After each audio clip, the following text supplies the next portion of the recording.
Now, it comes to the tier list. Are you crying? I'm feeling a little reclamped. It's a new word I learned from Samurai. Okay, we can't get back to reclamped. Well, that's going to come way late. Verklempt is, I believe, we don't know how it's said. This doesn't matter.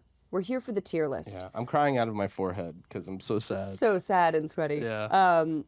I think this tier list is going to be really interesting. Faithful adaptations, ranking from most faithful. We're ranking based on faithfulity. The faithfulity. Yeah. But we're doing it broad, Yeah. so if we miss something, so sorry. But we're trying to do, video games to movies, video games to shows, books to a movie, anything. Yeah. So starting with the impetus of this conversation, Last of Us season course. 2 is still going on at the time of this filming. But Last of Us TV show. Let's go season 1, part 1. What do you think? Think faithfulness-wise, quite high. Having played all the video games and really enjoyed them and really dug into them, I thought that the TV show does a really good job of world building in such a short amount of time, too. Right. World building, character development, storylines, even expanding on the storylines of things Certain in the ones game. that deserve to be expanded on. In really cool ways. I'm just like, they care about the original material source. Right, you can right. tell. Yeah. Production design, like the drawings on the walls of like the underground classrooms. We talked about bias, but I almost feel like recency bias is like the toughest thing to separate this from, and almost impossible to separate it from, because it's like it's going to be an S or an A, right? Like I don't know where to land on it. I believe so, and I want to point out a lot of people have felt wishy-washy about the casting.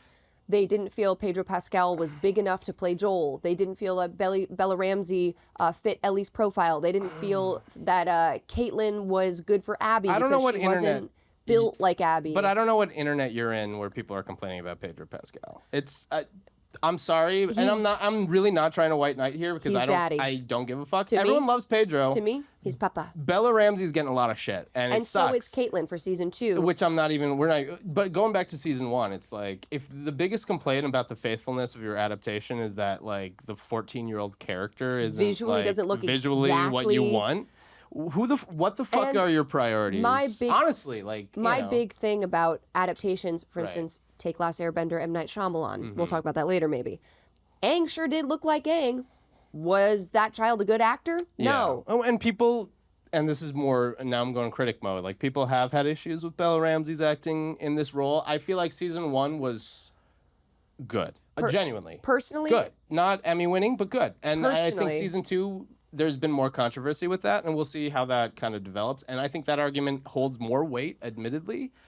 But also, I feel like you're missing the forest through the trees. Personally, if you have wonderful actors who are portraying the characters well but don't look exactly like them, I'm confused about what you're mad about. I agree. It's its own. It's becoming its own IP technically. Like it's its own thing. They're not going to look like the computer created characters. Those people don't exist. Right. I think ultimately, and I want to land my take on this, Bella Ramsey, for the uphill battle that she faced. Working with a seasoned actor of 40 years that's beloved in the sci-fi and fantasy and video game community, Pedro Pascal. Yeah, and they're both lead roles, yes. kind of vying for lead. And knowing that you were going to have, like, Ellie is a very cherished character. Honestly, like, there's nothing I can knock on her for how she handled season 1. And season 2, I've yet to really experience. So the people who are complaining, I give it a high A, a low S. I think that's fair. I want to bring I'm so sorry. We talked about that the whole time. I want to bring it to 2 shows that I've really, really enjoyed, and I think stick close to the source material, but have created their own beautiful worlds. Arcane. From League of Legends, which takes a prequel to the characters that exist in League of Legends and sort of their origin stories. Right. Some of which has sort of been fleshed out in the game, like you kind of know backgrounds of characters, but most of which was created to fill that past that we didn't know about. And I think they knocked it out of the park. It's so good. It's such a good show. This is a tricky one because the faithfulness, they're making it up.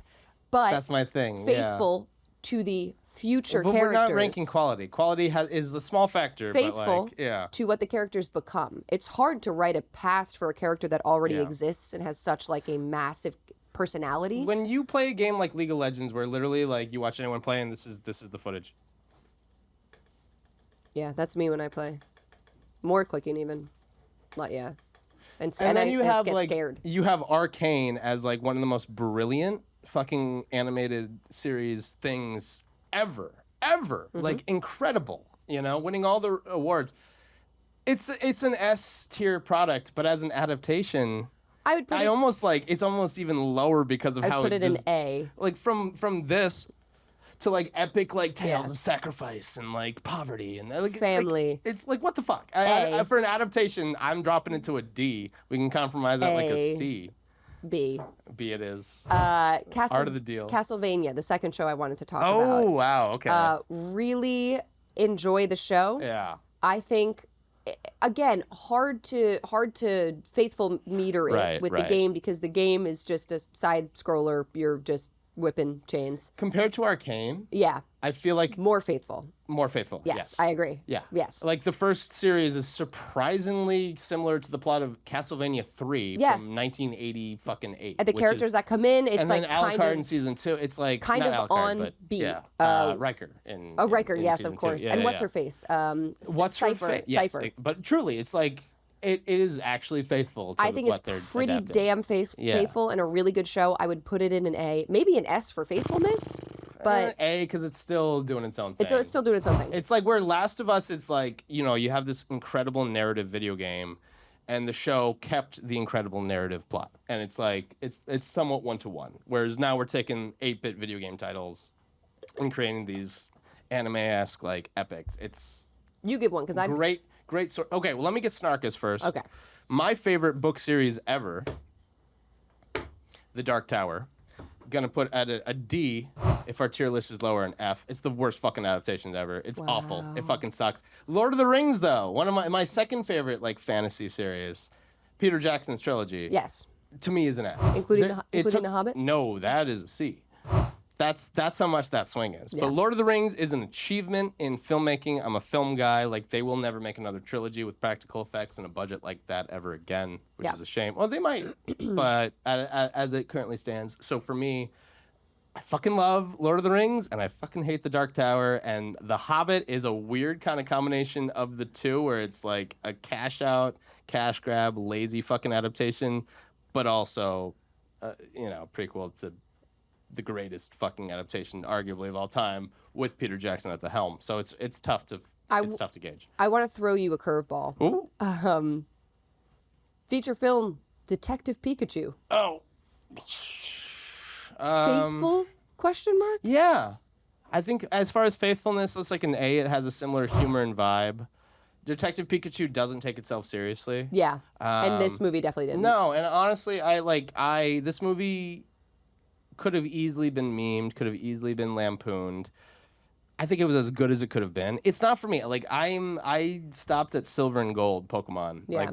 Pokemon to me was like, never got into Pokemon Go. So I respect Detective Pikachu, both the game and the movie, but they're not really for me. And I do think that the movie, they take like a Japanese like humor game and they turned it into like kind of a Western movie with like a similar kind of transition of that humor and like the joke. Oh, it's Pikachu, but he's also a gruff noir detective. Right, and he can talk. It's some weird it's a weird concept. It's very like Japanese and fun, but also like, where do you want to put it, I though? like the creativity. As an adaptation is concerned, like an A. An A? I think it was pretty good. Now I want to give one that I think is quite bad as a wrap up.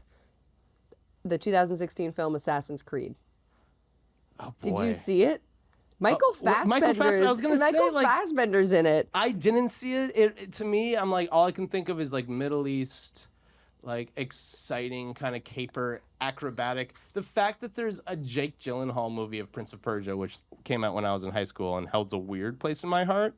It's like, I feel like they're the same movie, and I didn't see but I know. I don't know. I can't speak to how faithful it is. Here's the thing. It's pretty faithful, and the game developers were part of the film. Like they were there. But I think, man, you need a bigger budget to do Assassin's Creed right. Also, like the movie itself, you didn't see it. No one? No. Yeah, no like, one. that's the thing. It flew so far under the radar. But I think for faithfulness, I was like moving to New York at the time. Like I didn't care. For But faithfulness, it at least deserves a B because it really is quite faithful to the story. to what story though? Like the original or the Ezio trilogy or I like think it's the Ezio. modern like, hey, me we're gonna see. do a Severance type or whatever. No Time for Tomorrow. It's Source Assassin's code Creed. thing. It was ripped apart by both critics and audiences alike, but fans of the game will admit it was bad. Appreciate that story and world display, thrilling tone. Assassin's Creed. Can't tell. I can't tell what game it's actually based off of. I'll have to look into that. Again, no one saw it. I'm gonna just. I think we gotta just Let's I think we gotta put just put it at a C at this point. Let's put it at a C. Let's put it at a C because the world was correct. And fans of the game were like, looks like the game. But then everyone who watched it was like, this movie is fucking terrible. Yeah. Much like Creed itself, there's some staunch defenders, I'm sure. Can you take me higher? Not on the tier list. To end the tier list. We can't go any higher than that. That's the end of it. But stick around. This is not the end of the episode. We have post-market news. And we're going to embrace Samurai with arms wide open. So stick around.